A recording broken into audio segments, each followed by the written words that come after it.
नमस्कार, सत श्री अकाल, राम राम सा, खमाणी, वणक्कम, प्रणाम। आप सभी का ऑल्टरनेट मीडिया में फिर से स्वागत है। मैं आपकी होस्ट गायत्री देवी। हमारे साथ जुड़े हुए हैं पीओजे के एक्टिविस्ट डॉक्टर अमजद अय्यूब मिर्जा जी।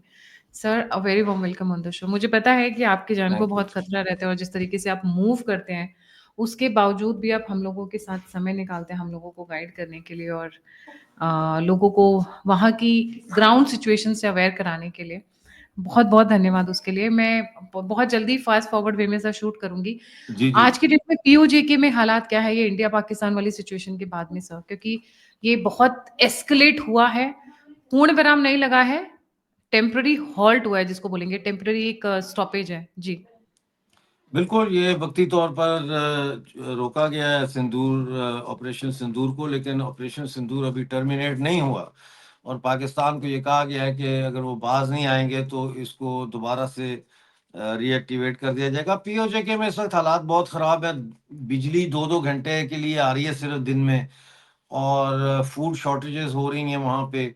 और मिलिट्री की जो मूवमेंट है, उसकी वजह से लोग बड़े परेशान हैं। एलओसी के इलाकों से लोगों को मूव किया जा रहा है, वहाँ पे बिग गन्स जो होती हैं, वो इंस्टॉल की जा रही हैं। और ये भी सुनने में आ रहा है कि चाइना के जो है कुछ प्लेन क्लोथ्स में लोग वहाँ देखे गए हैं एलओसी के आसपास। और मैं हमेशा यही कह रहा हूँ कि इंडिया और पाकिस्तान के दरमियान जब भी जंग होगी, वो असल में पाकिस्तान नहीं लड़ेगा, वो चाइना लड़ेगा। पाकिस्तान तो सिर्फ एक प्रॉक्सी है चाइना की। तो इस वक़्त ज़ाहिर है हर जगह न्यूज़ चल रही है, मुख्तलिफ न्यूज़ आ रही हैं, मुख्तलिफ नौइयत की न्यूज़ आ रही हैं, पैनिक क्रिएट हो रहा है। लेकिन मैं यही सबसे कहूँगा कि कोई भी न्यूज़ आती है, उसको पहले आप जो है वो क्लैरिफ़ाई करें, उसको चेक करें, इन्वेस्टिगेट करें और फिर उसके ऊपर भरोसा करें, क्योंकि वॉर के पीरियड में सबसे पहली जो फैटेलिटी होती है, वो सच की होती है। पीओजेके के लोग इस वक़्त जो है वो बहुत तंग हैं और क्योंकि पाकिस्तान मिलिट्री ने जो कैंप्स बनाए हुए हैं, वो आबादियों के बीच में बनाए हुए हैं और वो डरते हैं लोग कि अगर ये एस्केलेट हो गया काम और मिलिट्री इंस्टॉलेशंस को या मिलिट्री कैंप्स को भी टारगेट किया गया, तो वो हो सकता है कि उनको भी अफ़ेक्ट करे। लिहाज़ा वहाँ से भी लोग नकल मकानी कर रहे हैं। जी। सर, इसका मतलब वो किससे ज़्यादा डरे हुए हैं? पहला क्वेश्चन आपने कहा चाइनीज़ है वहाँ पे प्लेन क्लोथ्स में, तो is it PLA Pakistan liberation sorry China की जो आर्मी है पीएलए वो है या फिर वहाँ के सिविलियंस हैं या कई बार वहाँ पे बहुत सारे लोग काम करने आते हैं, चाइना के बहुत सारे देखे गए मज़दूर भी और स्किल्ड वर्कर्स भी, वो हैं, कौन है? पहला क्वेश्चन सही है। दूसरा, पाकिस्तान की जो अवाम है, मेरी उनके साथ बड़ी हमदर्दी है, मुझे पहली बार उनके लिए हमदर्दी फ़ील होती है। वो किससे ज़्यादा डरे हुए हैं? पाकिस्तानी आर्मी से डरे हुए हैं या जो भारत का खौफ क्रिएट किया गया उससे डरे हुए हैं? वो जनरल आसिम मुनीर के एडवेंचरिज़्म से डरे हुए हैं। वो समझते हैं कि जनरल आसिम मुनीर जो है इसका ये मेंटली स्टेबल नहीं है और ये बड़ा जिंगोइस्टिक है और ये बड़ा फंडामेंटलिस्ट है और जिहादी ज़हन का मालिक है, तो इससे वो ज़्यादा डरे हुए हैं। इंडिया से तो नहीं डरे हुए, ना वो किसी और चीज़ से डरे हैं, इस इंडिविजुअल से बहुत डरे हुए हैं। लिहाजा उनकी ये डिमांड है कि इसको हटाया जाए और इसकी जगह कोई मॉडरेट आर्मी चीफ लगाया जाए। जहाँ तक चाइनीज़ का ताल्लुक है, तो ये मज़दूर नहीं हैं, क्योंकि ये काफ़ी सिक्योरिटी इनके साथ बहुत ज़्यादा है और वो सिक्योरिटी जो है, वो आर्म सिक्योरिटी नहीं है। वो काइंड ऑफ रेंजर्स और कुछ पैरामिलिट्री टाइप सिक्योरिटी उनकी है, वो नज़र आती है। तो अब ये मुझे नहीं पता कि ये पीएलए से ताल्लुक रखते हैं या ये टेक्निकल कोई इंजीनियर्स हैं या ये जो बिग गन्स फिट हो रही हैं, ये हो सकता है चाइनीज गन्स हों और उनको वो इंस्टॉलेशन में मदद कर रहे हो। आई आई हैव नो क्लू। लेकिन ये जरूर है कि पीएलए अपना सॉरी चाइनीज जो है प्लेन क्लोज में अंडर हैवी सिक्योरिटी उनको लाया गया है वहां पे पीओजे में। जी। सर आपने कहा प्लेन क्लोथ्स में लाए गए हैं और ये अलग तरीके की सिक्योरिटी के साथ घूम रहे हैं। कहीं ऐसा तो नहीं है कि ये चाइना के जो जैसे मिलिट्री स्टाफ होता है हायर लेवल, हाईएस्ट लेवल, आपने जैसे बोला गन्स के एस्टैब्लिशमेंट के लिए या मिसाइल्स के एस्टैब्लिशमेंट के लिए या उनके मिसाइल्स के कलेक्शन के लिए कि भई गड़बड़ कहाँ हुई है, उनकी पीएल-15 मार गिराई लोगों ने, भारतीयों ने मार गिराई। तो उसको उसको जाके देख-रेख करने के लिए और उनको और देने के लिए। कहीं ऐसा तो नहीं है सर? इसके बारे में मेरी कोई जानकारी नहीं है और मैं इसके बारे में कोई कमेंट नहीं कर सकता। स्पेकुलेशन की बुनियाद पे कुछ भी कहा जा सकता है, लेकिन जो मैंने जितनी इन्फॉर्मेशन थी वो आपके साथ शेयर कर दी है। जी। जी। सर, आपने कहा कि पाकिस्तान की जनता में आसिम मुनीर का खौफ है। खौफ किसी एक इंसिडेंट से तो नहीं होता है, 2 इंसिडेंट से नहीं होता है। मतलब कुछ ऐसा पीछे इतिहास रहा है आसिम मुनीर का, जिसकी वजह से खौफ है। क्या है ये इतिहास? देखिए, इतिहास तो ये है ना कि ये DGISI था इमरान खान जब प्राइम मिनिस्टर थे, और जो इसकी इमरान खान की जो वाइफ है और एक और फरा गोगी, ये जो करप्शन करते थे, इसका एविडेंस लेके इमरान खान के पास ये गए थे, आसिम मुनीर। और इन्होंने कहा था कि आपकी वाइफ और ये फराह गोगी करप्शन में इन्वॉल्व हैं। उसके बाद इमरान खान ने इसका बहुत बुरा मनाया और इसको DGISI के ओहदे से हटा दिया। वहां से DGISI जो थे, ये आसिम मुनीर और इमरान खान के दरमियान जो है पर्सनल दुश्मनी एक किस्म की शुरू हो गई। और फिर जब आसिम मुनीर आर्मी चीफ बने, तो इन्होंने इमरान खान के हवाले से बहुत विंडिक्टिव रवैया इख्तियार किया। और पंजाब जो है वो इमरान खान की जो पार्टी है PTI, उसका गढ़ है, और वो सब नफरत करते हैं इस शख्स से। लेकिन अब जो लोग PTI के नहीं हैं वो भी खौफजदा हो गए। इसने जो तकरीर की थी ओवरसीज पाकिस्तानीज के कन्वेंशन से इस्लामाबाद में, उसमें जो ऐसे ऐसे करके और ऐसे ऐसे करके टू नेशन थ्योरी और ये और वो और जहाद और ये बातें की और आयतें पढ़ी, उससे लोग खौफजदा हो गए कि ये तो जहादी है, ये तो मरवाएगा हमें। इस चीज से लोग खौफजदा है, और वो आर्मी के अंदर भी इसके खिलाफ बहुत ज्यादा जो है वो सेंटीमेंट पाया जाता है। वो कहते हैं कि इसको हटाएं, ये तो मरवाएगा हमें। जी। और इन्होंने जिस तरीके से फैज़ ISI के जो हेड थे आसिम मुनीर ने, फैज़ करके जो थे, उनको भी हटाया था। जिस तरीके से कहा जा रहा है इमरान खान के साथ पता नहीं क्या-क्या हुआ है पाकिस्तान की जेल में, वो सब बातें भी जो निकल कर आ रही हैं, ऐसा लग रहा है। और he is the single person sir जिसको क्रेडिट जाता है कि 2 बार अटैक किया है उसके रहते। जब ये ISI चीफ था तब पुलवामा और अब पहलगाम, दोनों का रिटेलिएशन। जी। जी। तो बिल्कुल, दोनों पहलगाम बार तो इसमें कोई डाउट नहीं है कि पहलगाम का सारा ऑपरेशन इसके डायरेक्ट ऑर्डर और डायरेक्ट इसके नज़र के नीचे हुआ है। ये ऑपरेशन पहलगाम। जी।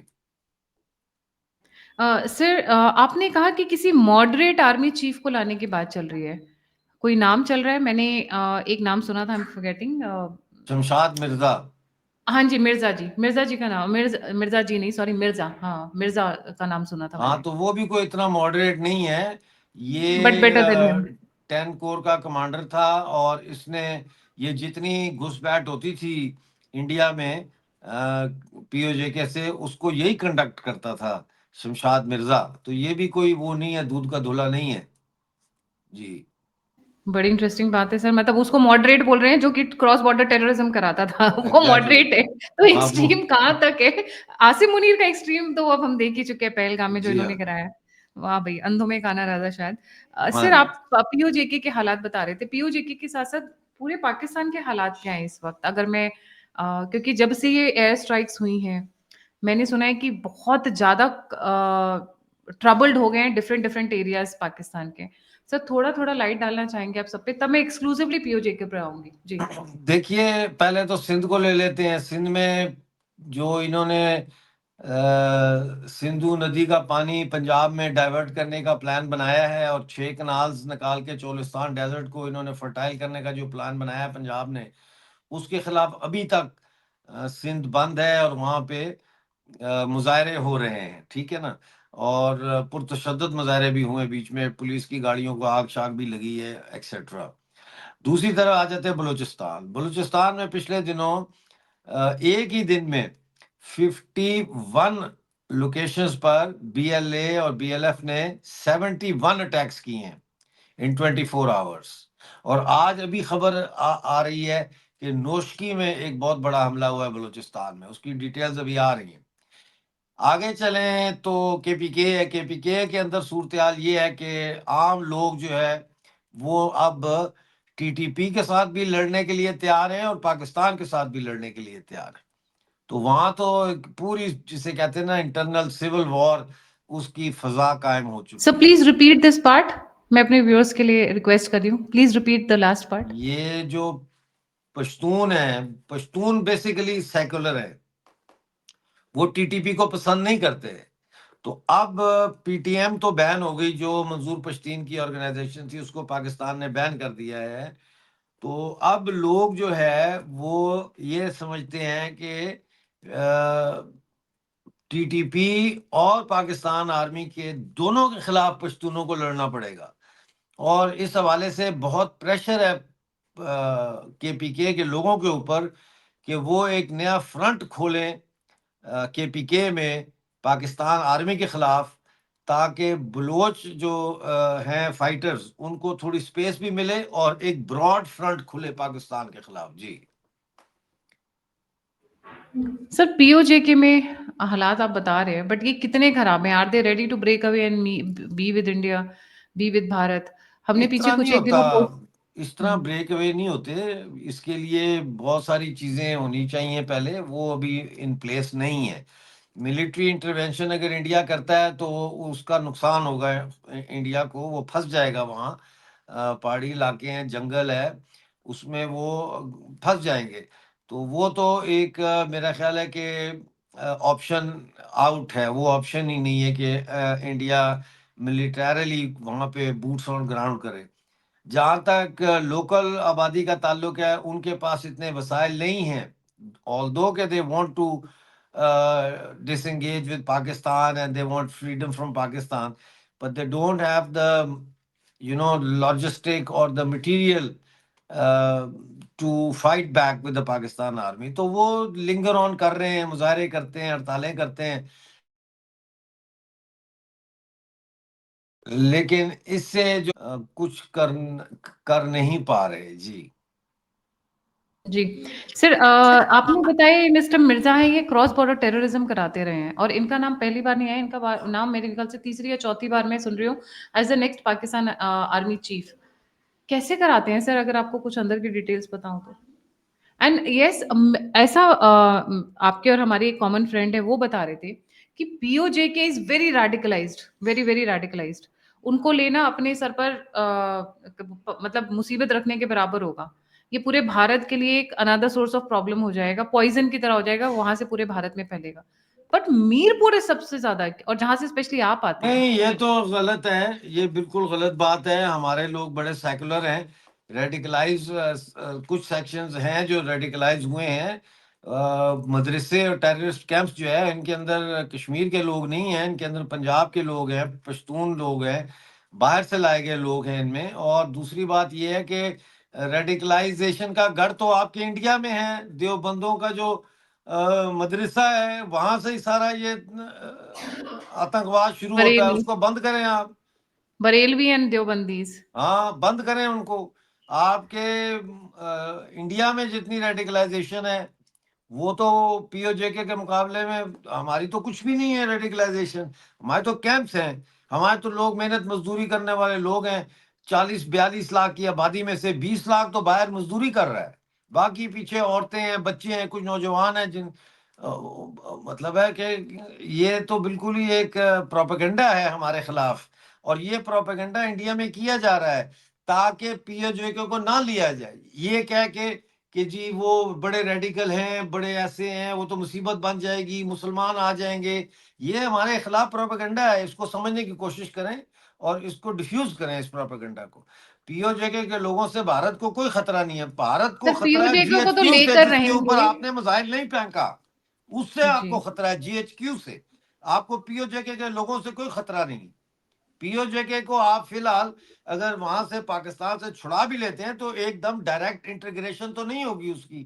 पहले उसको एक स्पेशल स्टेटस दिया जाएगा, उसके तहत वहां पे जो टेररिस्ट कैंप्स हैं और ये चीजें हैं, इनको खत्म किया जाएगा। जहां तक मीरपुर का ताल्लुक है, मैं मीरपुर से हूं। तो अब आप ये कहें कि जी मीरपुर के लोग बड़े रेडिकलाइज हैं, भाई मैं भी तो मीरपुर से ही हूं ना। फिर वो हैं बैरिस्टर कुर्बान, जो फौत हो गए, अब लीडर थे, वो भी मीरपुर से थे, माओइस्ट थे, पाकिस्तान के खिलाफ उन्होंने जंग भी लड़ी। इसी तरह उनके छोटे भाई जो हैं, जुल्फिकार एडवोकेट हैं, वो चेयरमैन है ऑल पार्टीज अलायंस के, वो तो सेकुलर हैं। मतलब है ये प्रोपेगेंडा हमारे खिलाफ। मुझे ये लगता है पाकिस्तान इंडिया में अपने चमचों से ये प्रोपेगेंडा करवा रहा है कि पीओजे के लोग बड़े रेडिकलाइज हैं जी, हमने क्या करना है इनको लेके। तो फिर निकालो सारे रेडिकलाइज मुसलमानों को, निकाल के पाकिस्तान भेज दो। जी। मिर्जा जी कैसे कराते हैं सर ये क्रॉस बॉर्डर टेररिज्म? आप कितने? मिर्जा जी ना कहें, शमशाद गए उनको, मेरा सॉरी, मेरा नाम मैं Asrar out of Mirza. Respect से मैं भूल गई हूँ कि उनको मिर्जा बुलाना है। जी वर्ड उनके लायक नहीं है, डजंट सूट हाँ, हिम। माय वो अपोलॉजीज लंबी टू माय कहानी व्यूअर्स, है, क्योंकि वो हैबिट है जी लगाने वो की कई लंबी बार, तो कहानी है, वो लंबी कहानी है। देखें, अभी तक जो है ना सिस्टम इसका ये है, जब ये थे 10 कोर के कमांडर जो रावलपिंडी में बेस है और कश्मीर को डील करती है, तो प्लान होता ये था कि इनको एक लिस्ट आती है, जो है वो कि जी हमें इतने सुइसाइड बॉम्बर चाहिए, इतने इन्फिल्ट्रेशन के लिए जहादी चाहिए, इतने हमें आईईडी लगाने वाले चाहिए, वगैरह वगैरह। ये फिर जो मदरसे हैं, सॉरी मदरसे नहीं, ट्रेनिंग कैंप्स हैं, कुछ ट्रेनिंग कैंप्स हैं जो स्पेशलाइज करते हैं सुइसाइड बॉम्बिंग की ट्रेनिंग में। कुछ है जो अ, और चीज़ों में ट्रेनिंग करते हैं, मुख्तलिफ डिफरेंट। तो वो लिस्ट के मुताबिक फिर ये ऑर्डर देते हैं, वो फिर इन तक पहुंचते हैं, फिर ये उनको मुख्तलिफ कैंपों में भेज देते हैं। मोटा मोटा ये इनका तरीकाकार है जी।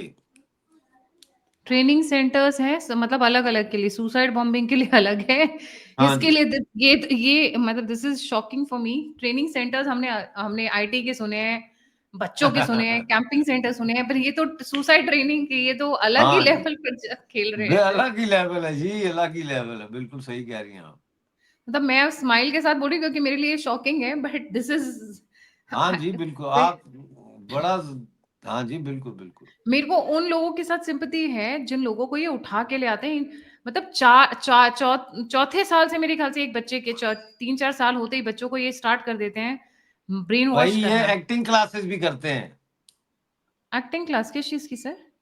एक्टिंग क्लासेस करते हैं जिसमें ये सिखाया जाता है कि आपने कैसे एक्टिंग करनी है, कि अगर आप पकड़े जाएं कि जी मैं तो एक आम सा बंदा हूँ और ये और वो, कैसे आपने वो, ये भी मासूम। स्किल सिखाई जाती है, how to deceive your deception captor. Game. हाँ। वाओ। वाओ। सर आपको क्या अब, क्योंकि अभी थोड़ा सा एक हॉल्ट है, हॉल्ट मतलब पड़ाव, एक थोड़ा सा हल्का पड़ाव है अभी भारत और पाकिस्तान के बीच में। आपको क्या लगता है नेक्स्ट क्या होगा और किसकी तरफ से होगा? ये मैं कैसे बता सकता हूँ कि कहाँ से होगा, किसकी तरफ से होगा। मैं सिर्फ ये कह सकता हूँ कि जब तक पाकिस्तान का वजूद कायम है, दहशतगर्दी खत्म नहीं होगी, घुसपैठ खत्म नहीं होगी। पाकिस्तान के वजूद को खत्म करने के लिए बलूचिस्तान का आज़ाद होना सबसे पहले बहुत ज़रूरी है। उसके बाद पीओजे के और गिलगित बल्तिस्तान को किसी भी तरीके से हासिल करना बहुत ज़रूरी है, वरना बाकी सारी बातें तो फिर वो ज़ुबानी जमा सर खर्च हैं। आपको लगता है कि भारत अकेले इनको अकेले करा लेगा या फिर इसमें किसी और देश की भी जरूरत पड़ेगी, जैसे कि अमेरिका? क्योंकि यहाँ पे अमेरिका मूव कर रहा है, हमने देखे हैं कि किस तरीके से खैबर पख्तूनवा में वो थोड़ी उनकी हलचल दिख रही है। बलूचिस्तान की तरफ भी ऐसा सुनने में आ रहा है कि थोड़ा थोड़ा नरमी बढ़ना शुरू हो गया है, उनकी बैकडोर मीटिंग्स या चैनल टॉक्स चल रही हैं। इस तरीके की बातें सुनने में आ रही हैं, पर सर आप बेहतर बता सकते हैं जी। देखिए, अमेरिका का फैक्टर तो है। अमेरिका और चाइना में जो इंडिया को लेकर एक कॉमन फैक्टर है वो ये है कि they both want to discourage the economic development of India into a super power, right. America China को भी मारना चाहता है, खत्म उसको भी कंट्रोल करना चाहता है, लेकिन जब इंडिया की बात आती है तो उसमें चाइना और अमेरिका दोनों are on the same page. इसका ये मतलब नहीं है कि चाइना और अमेरिका के दरमियान कोई पैक्ट है कि जी हम दोनों ने मिलकर ये करना है, लेकिन दोनों के कॉमन इंटरेस्ट यहाँ पे मौजूद है इंडिया के हवाले से। तो इसीलिए मैं कहता हूँ कि हमें किसी भी थर्ड कंट्री की बात नहीं सुननी चाहिए, हमें वो करना चाहिए। हमारे हिंदुस्तान जो है 28 देशों का एक मुल्क है, हमारे एक बड़े देश में 28 देश है। हमें किसी और देश की क्या जरूरत है कि किससे बात करें किससे ना करें, लेकिन हमारा ऑफेंसिव डिफेंस होना चाहिए। हम अभी तक जो है वो दूसरे का वेट करते हैं कि एक और पहलगाम होगा तो फिर जवाब देंगे। ये पॉलिसी नहीं होनी चाहिए। एक पहलगाम हो गया है, बस काफी है। इससे पहले कितने पहलगाम हुए वो लोग भूल गए अब। तो अब हम क्या एक और पहलगाम का इंतजार करेंगे और फिर स्ट्राइक करेंगे? It has to be done once and for all. What about Afghanistan? Afghanistan के एक बहुत बड़े लीडर भारत में थे जब ये हो रहा था पूरा ऑपरेशन सिंदूर। मैं नाम डिस्क्लोज नहीं करूंगी अभी जी। देखिए, अफगानिस्तान का ये है कि अगर बेहतर तरीके से ये जंग को अगर एम एंड ऑब्जेक्टिव सिर्फ ये ना होते कि हमने बदला लेना है, बल्कि ये होता कि पाकिस्तान को इस सिरे से ख़त्म करना है, तो फिर यहाँ पे जो है वो पिंसर मूवमेंट होनी चाहिए थी। यानी एक तरफ से अफगानिस्तान भी अटैक करता पाकिस्तान पे और केपीके को लेने की कोशिश करता, और दूसरी तरफ से इंडिया भी करता, तो पाकिस्तान फिनिश हो जाता। पाकिस्तान इसलिए फिनिश नहीं हो रहा कि पाकिस्तान के हालात अच्छे हैं। पाकिस्तान इसलिए फिनिश नहीं हो रहा कि जो सब्जेक्टिव फैक्टर है वो मिसिंग है। Objective conditions on the ground are ripe for Pakistan to collapse and to break into pieces. But the subjective factors objective जैसे? will of the neighboring countries is not there. Once the objective will जो होती है वो मौजूद होगी, तो फिर जो है ये काम होगा। जी। तो सर आपको क्यों क्या लगता है क्यों मिसिंग है, चाहे वो अफगानिस्तान की साइड से हो या भारत की साइड से हो, क्यों पूछें मिसिंग है आप वो? उनसे, मुझसे क्यों पूछ रही हैं? मुझे क्या मेरी पता। अंडरस्टैंडिंग तो ये है कि ये 5 कंट्रीज को डील करना करने के बराबर हो जाएगा। बलूचिस्तान, सिंध, नहीं आई नहीं think that may be one of the नहीं फैक्टर्स। नहीं, आई नहीं? Don't think so, I don't think so. And then US is also looking to make moves, क्योंकि खैबर खैबर पख्तूनख्वा मैंने बताया आपको, बलूचिस्तान भी नहीं, फिर क्या हो सकता है सर? आपके हिसाब से क्या हो सकता है? I leave it at that, I leave it at that. जी। Objective factor is missing, that's it. और सर पाकिस्तान आर्मी अब कहाँ जा रही है? मतलब कुछ इनका मतलब 3 फैक्शन तो हो गए। हाँ, एक चीज़ जो बहुत सक्सेसफुली पाकिस्तान ने चलाई वो है फेक नैरेटिव, जिसमें भारत की मीडिया में ये बोलूँगी कि उतना अच्छे से नहीं कर पाए जो इन्होंने किया, क्योंकि इनको ग्लोबल सपोर्ट भी हासिल है। सर आपको पता है हमारा 70% बिजली उड़ गया है, हमारे बैंगलोर उड़ गया है, पटना उड़ गया है, चेन्नई उड़ गया है। पाकिस्तानी मीडिया को मैं कोट कर रही हूँ सर।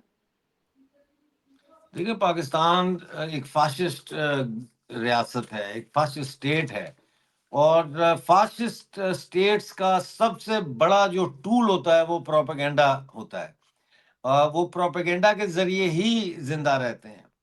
चाहे वो फॉल्स नैरेटिव हो, जैसे जर्मन्स का नाजीज ने ये नैरेटिव दिया था कि वो आर्यन रेस है और वो सुपीरियर तरीन रेस है, और वो लोगों के सरों को भी कैलकुलेट करते थे विनियर कैलिपर से कि ये कितना बड़ा है, और ये देखो जर्मन का सर इतना बड़ा है और ये फलां का सर इतना छोटा है इससे। तो एक तो ये वो आइडियोलॉजी इन्होंने इस्लाम से ली है कि जी हम अशरफुल मखलूकात हैं, हालांकि अशरफुल मखलूकात पूरी इंसानियत को कहा गया है, लेकिन इन्होंने सिर्फ मुसलमानों पे वो फिट किया है। हम सुपीरियर कल्चर हैं, बाकी सब जाहिल और जंगली हैं, और हमारा ये फर्ज है कि हमने बाकी दुनिया को तहजीब सिखानी है। वो तहजीब क्या है वो आप मुझसे बेहतर जानती हैं। तो एक आइडियोलॉजिकली तो ये एक सुपीरियर आइडियोलॉजी की फैंटेसी और उस नैरेटिव में रहते भी हैं और उसको इम्पोज भी करते हैं through media, through mosque sermons, through school syllabus, through every possible way. दूसरा प्रोपेगेंडा, और वो प्रोपेगेंडा जो आपने देखा है कि पाकिस्तान में तो जश्न मनाया जा रहा है कि जी हम तो जंग जीत गए, हमने तो 5 राफेल इनके गिरा दिए, हम तो सर जंग जीत शाहिद गए। अफरीदी तो पूरी वो निकाल रहे हैं, रैली निकाल रहे हैं, हाँ वो जी। बाइक पे बैठ के। तो वो तो इस काबिल नहीं है कि उसका मैं नाम भी लूं। Is a know body.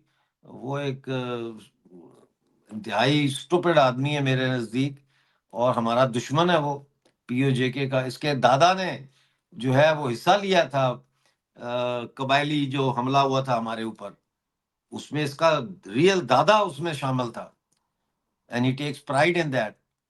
तो हमारा तो ये दुश्मन है।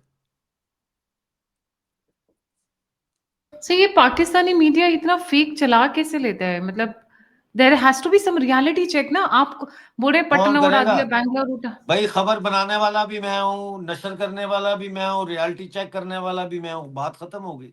और पाकिस्तानी जनता, उनको नहीं पता चलता है कि ये फेक फेक प्रोपेगेंडा या फेक वो न्यूज़ है? जाने और उनका मीडिया जाने। बहुत स्ट्रेंज सिचुएशन है सर, क्योंकि जिस देयर इज तरीके नो की न्यूज़ सच ये थिंग लोग। एज पाकिस्तानी जनता। ये आप लोगों के तसव्वुर है कि कोई पाकिस्तानी जनता नाम की चीज है। There is no Pakistani Janata. There is Punjabi Janata, Bloch Janata, Pashtun Janata, PoJ के जनता, सिंधी जनता, गिलगित बल्तिस्तान जनता। There is no such thing as Pakistani जनता। और हर जनता जो है वो अपने वो हिसाब अलग से है। खबरों को देखती है, और सबको पता है बकवास हो रहा है, झूठ हो रहा है। वही तो मैं कह रहा हूँ, subjective factor is there, sorry, objective factor is there.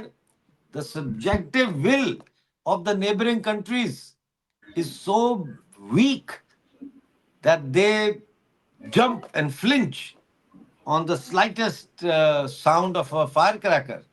So how can you expect the neighboring countries to come to the rescue of POJK or Balochistan?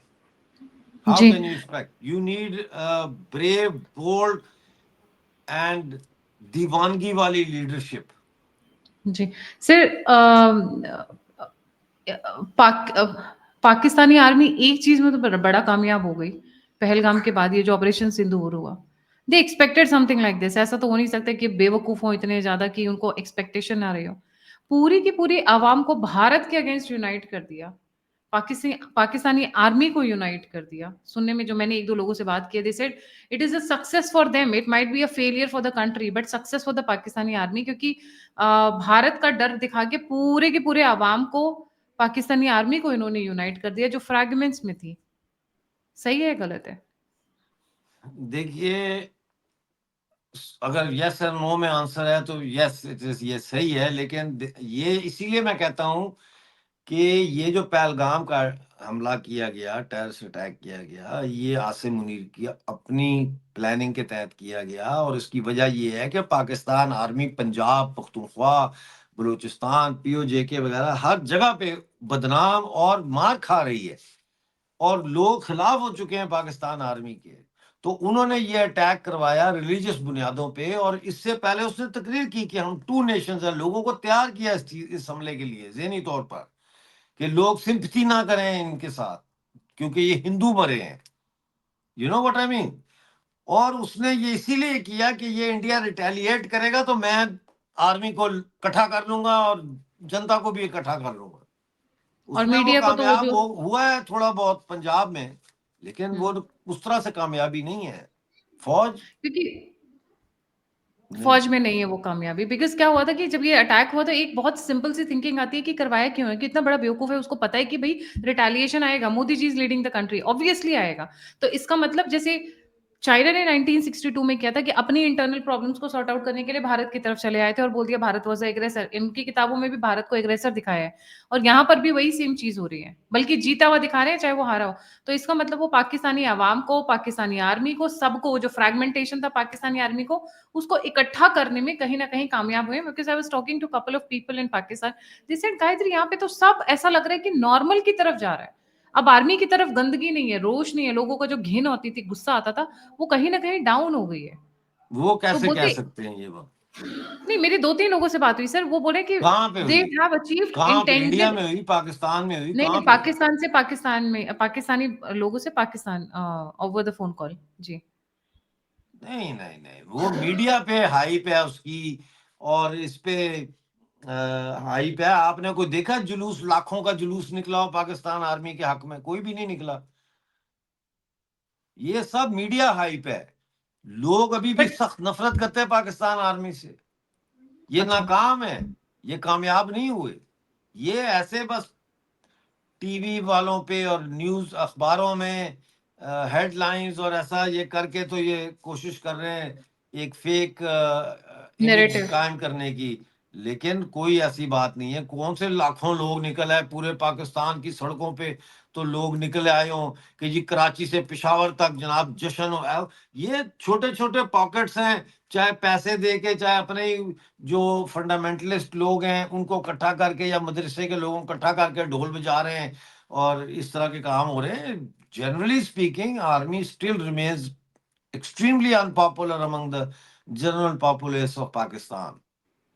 Ji, understand. But ये एक बहुत आपने सर बहुत एक डिफरेंट न्यूज़ सुनाई है कि Chinese military personnel, जो मुझे लगता है बिल्कुल। In that means that they are, वो पाकिस्तान के कंधे से भारत की तरफ निशाना लगा रहे हैं, इन शॉर्ट। बिल्कुल, मैंने आज तक कभी कोई ऐसी न्यूज़ नहीं दी इंटरव्यू में या अपने व्लॉग में जो मुझे कंफर्म ना हो, चाहे वो दुनिया में कितने उसके ऊपर शोर ना हो रहा हो। मैंने कभी वो ब्रेक नहीं की अपने चैनल से या उसके ऊपर प्रोग्राम नहीं किया जब तक मुझे ये कंफर्म ना हो कि ये न्यूज़ सही है। तो ये जो मैं न्यूज़ जब भी आज तक दी है, इसलिए लोग यही कहते हैं कि यार डॉक्टर की न्यूज़ जो है ये रिलायबल होती है, इससे पूछो। तो या मेरा जवाब होगा कि हाँ ये खबर सही है, या होगा मुझे पता नहीं है, या होगा ये झूठी है। बिटवीन द लाइंस दूध का नहीं मैं दूध, चलता। पानी का पानी। हाँ जी। जी, जी। Thank you so much sir for joining, and हम बहुत-बहुत धन्यवाद। जाने से पहले सर का चैनल है हिमालयन रेडियो, मैं उसको भी आपको लाइक। लिंक भेज देता हूँ अपने चैनल का, आप डिस्क्रिप्शन में डाल दें। हमें ठीक है सर, बहुत ठीक है। मेंबर्स की ज़रूरत है। बिल्कुल सर, मैं डाल देती हूँ। थैंक यू सो मच बहुत सर, लाइक, थैंक सब्सक्राइब और यू, शेयर करना ना भूलें, और अगर आप थैंक यू। कंट्रीब्यूट करना चाहते हैं तो नंबर और यूपीआई स्क्रीन के ऊपर है। इसी के साथ जय हिंद, जय श्री राम, हर हर महादेव। हर हर महादेव।